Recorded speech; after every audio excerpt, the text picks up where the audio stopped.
Hi Wellsprings, my name's Jessica Heichel with a special video this week about the setup and support team. So whether you are attending in person or whether you watch online, it's pretty evident that we share our space with a school. And while I think everybody grasps that on a logical level, I don't think too many people have had the opportunity to be here either early enough or late enough to see what that means in practical terms. Essentially, when we show up on Sunday mornings, we are showing up to a school. And when we leave on Sunday afternoons, we are leaving a school. But somewhere in the middle of that, we have to turn it into a worship space. And that is accomplished entirely by the setup and support team. Each one of those tables that you walk up to on Sunday morning are set up by them. The tables are stored under the stage all week along with everything that goes on them. Those are pulled out, set up, and then of course taken back down and put away at the end of service. The wonderful coffee and donuts that we all love so much. That's picked up from a Dunkin' Donuts on 113 and brought in by a volunteer.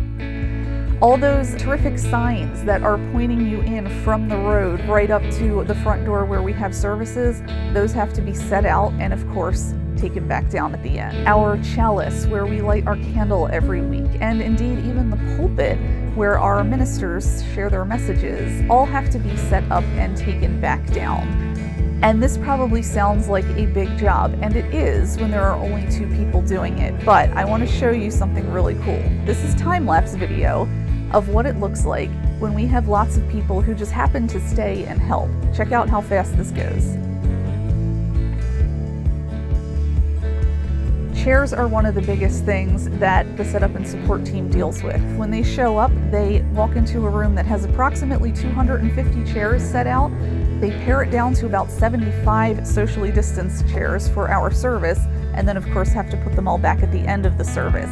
With 2 people doing that, that's going to take a long time. With a few more doing it, it really is a snap. Now, volunteering for the setup and support team every single Sunday is a daunting prospect, and that's why it's not what we're asking. We want to hear from people who think they can help out occasionally. Do you think you could help out some Sundays but not others? Great, we want to hear from you. Do you think you could help out 4 or 5 times a year? Great, we want to hear from you. Do you think you could swing by Dunkin' Donuts sometimes on your way in? Great, we want to hear from you. In today's order of service, there's a link that will take you to a form. It's just your name and email address, and all you're saying is that you think you can help out sometimes. Thanks for considering helping out with the setup and support team. The saying really is true that many hands make light work. Thanks everyone, and I will see you next week.